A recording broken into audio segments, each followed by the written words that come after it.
नमस्कार, आप देख रहे हैं मौसम तक चैनल। मैं हूं देवेंद्र त्रिपाठी। संपूर्ण भारत के मौसम की बात हम करेंगे इस बुलेटिन में। 19 नवंबर के दिन कैसा रहेगा मौसम का मिजाज। मौसमी सिस्टम बंगाल की खाड़ी से आगे बढ़ते हुए चेन्नई के बेहद करीब पहुंच गया है और बीते 24 घंटों के दौरान चेन्नई से लेकर पुदुचेरी और चेन्नई से लेकर जो उत्तरी तटीय तमिलनाडु का रीजन है और इससे सटा दक्षिणी तटवर्ती आंध्र प्रदेश का क्षेत्र, इन भागों में बहुत भीषण वर्षा रिकॉर्ड की गई है। और अभी ये सिस्टम बेहद करीब पहुंचा है और अनुमान यह है कि आज मिडनाइट के आसपास ये लैंडफॉल कर सकता है चेन्नई और पुदुचेरी से लेकर दक्षिणी तमिलनाडु दक्षिणी आंध्र प्रदेश के तटीय भागों के बीच में, नेल्लोर और पुदुचेरी के बीच में इसके लैंडफॉल करने की संभावना और आशंका है। बहुत ही इंटेंस क्लाउड बैंड यहाँ पर आप देख सकते हैं। पूरा का पूरा साउथ पेनिनसुलर रीजन इन घने बादलों से ढका हुआ है, इंक्लूडिंग तेलंगाना, उत्तरी तटीय आंध्र प्रदेश, कर्नाटक, केरल।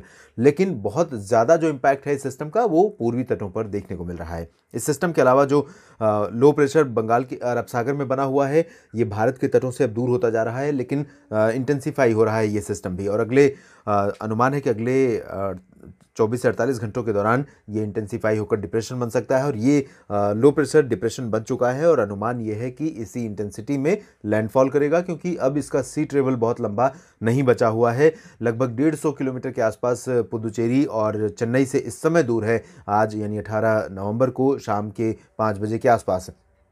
अनुमान यह है कि ये सिस्टम दक्षिणी प्रायद्वीपीय भारत के साथ साथ ये दोनों सिस्टम मध्य भारत के तमाम रीजन्स को प्रभावित करेंगे। आज आपने राष्ट्रीय राजधानी दिल्ली समेत उत्तर भारत के भी कुछ इलाकों में, खासतौर पर पूर्वी राजस्थान, वेस्ट उत्तर प्रदेश और इससे सटे क्षेत्रों में भी बादल देखे थे, ये हाई क्लाउड। इन बादलों से बारिश की उम्मीद यहाँ पर फिलहाल आज नहीं है। बेसिकली अगर हम बात करें वेस्ट उत्तर प्रदेश और सेंट्रल यूपी में और साथ ही साथ बात करें उत्तरी मध्य प्रदेश में, लेकिन राजस्थान के कुछ इलाकों में ज़रूर बारिश हुई होगी, रिकॉर्ड की गई होगी। यहाँ गुजरात में बारिश हुई है कई जगहों पर। उत्तर भारत में WD का प्रभाव थोड़ा सा बढ़ा है और जम्मू कश्मीर, हिमाचल प्रदेश, उत्तराखंड तक बादल नजर आ रहे हैं। तो एक के साथ एक कई मौसमी सिस्टमों का इस समय संयोजन है, जिसकी वजह से देश के कई इलाकों पर मौसम ने करवट ली है और बारिश की गतिविधियां हो रही हैं और कुछ इलाकों में होने की संभावना भी है। इन स्थितियों के बीच में किस तरह की बारिश की संभावना अगले 24 घंटों के दौरान है, आइए जानते हैं। शुरुआत करेंगे दक्षिण भारत के क्षेत्रों से ही, जहां पर बहुत भारी बारिश आज रात में भी हो सकती है,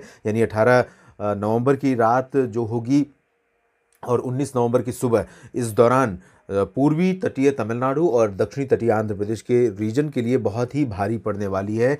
यहाँ पर साइक्लोन जैसी कंडीशन रहेगी और बहुत ज़्यादा वर्षा रिकॉर्ड की जाएगी। कई सारी लोकेशंस ऐसी होंगी, नेल्लोर और श्रीहरिकोटा समेत चेन्नई और पुदुचेरी के बीच की, जहां पर 100 मिलीमीटर से भी ज़्यादा बारिश का आंकड़ा पहुंच सकता है। यानी कि वाटर लॉगिंग और लोकल लेवल पर फ्लडिंग, ये कंडीशंस यहाँ पर हो सकती हैं। और हवाओं की रफ्तार भी 40-50 किलोमीटर प्रति घंटे तक गस्टिंग स्पीड हो सकती है। 30-35 आमतौर पर रहेगी और गस्टिंग स्पीड 40 से 50 किलोमीटर प्रति घंटा तक जा सकती है, जिसकी वजह से यहाँ पर सामान्य जनजीवन को ये डायरेक्ट हिट कर सकती है, डायरेक्ट प्रभावित कर सकती है। छोटे मोटे झोपड़े उड़ सकते हैं, कच्चे मकानों पर असर पड़ सकता है, खंभे और पेड़ पौधे गिर सकते हैं। तो थोड़ा सा एहतियात बरतने का समय यहाँ पर है अगले 24 घंटों तक, कम से कम 19 नवंबर तक। और उसके बाद 20 नवंबर से स्थितियाँ बदलेंगी, लेकिन बारिश फिर भी जारी रहेगी।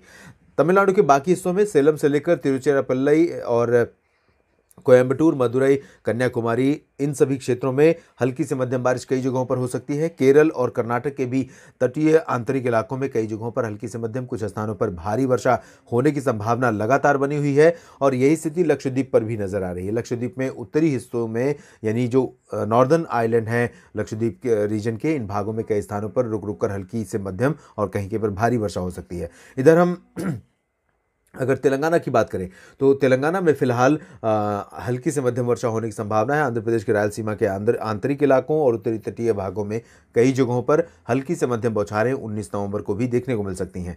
और दक्षिण भारत में सबसे ज़्यादा बारिश की संभावना, जैसे कि मैंने बताया, ये उत्तरी तटीय तमिलनाडु और इससे सटे आंध्र प्रदेश में रहेगी। तो इसी तरह की बारिश हमें उत्तरी तटीय कर्नाटक के रीजन में भी कई जगहों पर देखने को मिल सकती है। तो ओवरऑल अगर हम देखें तो दक्षिण भारत के क्षेत्रों में कई जगहों पर व्यापक वर्षा होने की संभावना अगले 24 घंटों के दौरान भी है।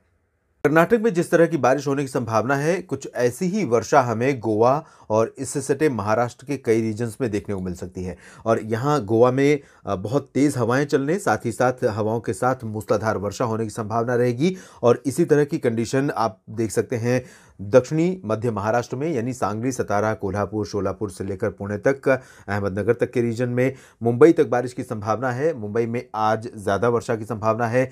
पुणे और नासिक में भी आज ज़्यादा संभावना है। कल से थोड़ा सा इंटेंसिटी कम हो जाएगी। इसके बावजूद मुंबई, ठाणे, पालघर समेत जो उत्तरी कोंकण रीजन है, इन भागों में भी बादल आते जाते रहेंगे और कहीं कहीं पर वर्षा हो सकती है। नवी मुंबई में बारिश हो सकती है। और मुंबई के जो पूर्वी यानी अंदरूनी इलाके हैं, जिसमें अगर मध्य महाराष्ट्र के रीजन्स की बात करूं तो इसमें नासिक तक संभावनाएं ज़्यादा रहेंगी। और जलगांव, अहमदनगर, औरंगाबाद, धुले, नंदुरबार, इन सभी क्षेत्रों में लाइट रेन होने की संभावना रहेगी। विदर्भ के साथ साथ मराठवाड़ा रीजन्स में अगर देखें तो मराठवाड़ा में कई जगहों पर हल्की से मध्यम, विदर्भ में मेनली ड्राई वेदर एक्सपेक्टेड है, लेकिन बादल यहाँ पर रहेंगे। और इन बादलों से भी आप बारिश की उम्मीद कुछ समय के लिए कर सकते हैं, यानी हल्की वर्षा यहाँ पर भी देखने को आइसोलेटेड प्लेसेस पर मिल सकती है। छत्तीसगढ़ के दक्षिणी भागों में, दक्षिणी ओडिशा में भी हल्की वर्षा की संभावना है। उत्तरी राज्यों में, इन दोनों राज्यों के उत्तरी शहरों में फिलहाल ड्राई वेदर रहेगा। मध्य प्रदेश के पूर्वी हिस्सों में ड्राई वेदर एक्सपेक्टेड है, लेकिन पश्चिमी मध्य प्रदेश के क्षेत्रों में कई जगहों पर वर्षा का अनुमान है, जिसमें भोपाल, उज्जैन, रतलाम और गुना, ग्वालियर, सतना, श्योपुर, शिवपुरी, इन सभी क्षेत्रों में कई जगहों पर वर्षा हो सकती है। और पूर्वी गुजरात के रीजन में अहमदाबाद, वडोदरा, गांधीनगर, मेहसाना, पाटन से लेकर सूरत तक बारिश की संभावना रहेगी। बीते 24 घंटों में सूरत में ज़बरदस्त वर्षा रिकॉर्ड की गई है। और अब धीरे धीरे बारिश का जो प्रभाव रहेगा थोड़ा सा मिड रीजन पर दिखाई देगा, वडोदरा और आसपास के इलाकों में। शेष गुजरात में अगर देखें तो बादल ज़रूर आते जाते रहेंगे, लेकिन इन बादलों से ज़्यादा बारिश की संभावनाएं फिलहाल नहीं है, इंक्लूडिंग कच्छ और सौराष्ट्र के रीजन में दक्षिण पूर्वी हिस्सों में जरूर वर्षा हो सकती है। दादरा नगर हवेली, दमन दीव का क्षेत्र और सुरेंद्र नगर में, राजकोट में, इन भागों में कुछ स्थानों पर वर्षा जरूर रिकॉर्ड की जा सकती है। उत्तर भारत की तरफ रुख करेंगे तो यहाँ पर जो राजस्थान का दक्षिण पूर्वी हिस्सा है, इन भागों में कई स्थानों पर हल्की से मध्यम बौछारें 19 नवंबर को भी देखने को मिल सकती हैं। आज भी रात में यहाँ पर वर्षा के आसार बने हुए हैं। अजमेर और जयपुर से लेकर भरतपुर, झुंझुनू और अलवर समेत चूरू, गंगानगर, हनुमानगढ़, बीकानेर, बाड़मेर, जैसलमेर, जोधपुर, यानी कि रेस्ट ऑफ द रीजन, इस दक्षिण पूर्वी हिस्से को छोड़ दें, सवाई माधोपुर, भीलवाड़ा से लेकर उदयपुर, चित्तौड़गढ़, माउंट आबू, प्रतापगढ़, तो इन भागों को छोड़कर बाकी जो राजस्थान का रीजन है, इन भागों में ड्राई वेदर रहेगा। वेस्ट उत्तर प्रदेश में, हरियाणा, पंजाब, दिल्ली में मौसम शुष्क रहेगा। जम्मू कश्मीर, गिलगित बाल्तिस्तान, मुजफ्फराबाद, लद्दाख और हिमाचल प्रदेश में, यानी ये जो पश्चिमी हिमालयी रीजन है, यहाँ पर WD का प्रभाव हमें 19 नवंबर को भी दिखाई दे सकता है। बादल भी आते जाते रहेंगे और इन बादलों से कुछ जगहों पर बारिश की उम्मीद भी रहेगी। तो श्रीनगर में भी उम्मीद कर सकते हैं बहुत मामूली वर्षा की, बूंदाबांदी या रिमझिम फुहारों की 1-2 मिलीमीटर, 5 मिलीमीटर से नीचे ही रहेगी संभावना बारिश की। इसी तरह की यहाँ पर रहेगी लद्दाख तक। हिमाचल के उत्तरी एक्सट्रीम जो उत्तरी पार्ट है, इन भागों में कहीं के पर हल्की वर्षा हो सकती है। बाकी क्षेत्रों पे मौसम मुख्यतः साफ और शुष्क रहेगा। उत्तराखंड में भी मौसम मुख्यतः साफ और शुष्क रहने की संभावना है। इधर हम पूर्वी उत्तर प्रदेश और बिहार समेत पूर्वी भारत के क्षेत्रों का मौसम देखें तो ललितपुर, झांसी और कानपुर, फतेहपुर और आसपास के जो इलाके हैं, इन भागों पर बादल दिखाई दे सकते हैं और इनसे थोड़ी बहुत बारिश की उम्मीद आप कर सकते हैं। आज काफ़ी ज़्यादा बादल हैं। प्रयागराज, जौनपुर और अयोध्या, लखनऊ तक, बहराइच तक बादल दिखाई दिए और इन बादलों से कुछ स्थानों पर वर्षा भी रिकॉर्ड की गई है एक्सट्रीम सेंट्रल पार्ट्स में। और इससे सटे जो वेस्टर्न पार्ट्स हैं, यानी बरेली के दक्षिण में कहीं कहीं पर बूंदाबांदी या हल्की वर्षा हुई है, लेकिन ये बहुत सिग्निफिकेंट रेन नहीं थी। इसी वजह से यहाँ पर प्रोजेक्शन भी नहीं था बारिश का, लेकिन इन इलाकों में कुछ जगहों पर हल्की वर्षा रिकॉर्ड की गई है गर्जना के साथ या बूंदाबांदी हुई है। बाकी पूर्वी क्षेत्रों में फिलहाल वाराणसी और प्रयागराज में बूंदाबांदी कल भी हो सकती है। वाराणसी, गाजीपुर, मऊ, आजमगढ़, जौनपुर, गोरखपुर, देवरिया, बस्ती, अयोध्या, ये जो रीजन है, इन भागों में ड्राई वेदर रहेगा। बिहार, झारखंड और गंगेय पश्चिम बंगाल समेत पूर्वोत्तर भारत के तमाम इलाकों में मौसम मुख्यतः साफ और शुष्क रहेगा। इधर अंडमान व निकोबार द्वीप समूह के क्षेत्रों में हल्की से मध्यम बारिश की संभावनाएं लगातार बनी हुई हैं और आने वाले समय में भी बनी रहेंगी। देश भर के मौसम पूर्वानुमान के इस बुलेटिन में अभी इतना ही। आप लगातार जुड़े रहिएगा मौसम तक चैनल के साथ। धन्यवाद।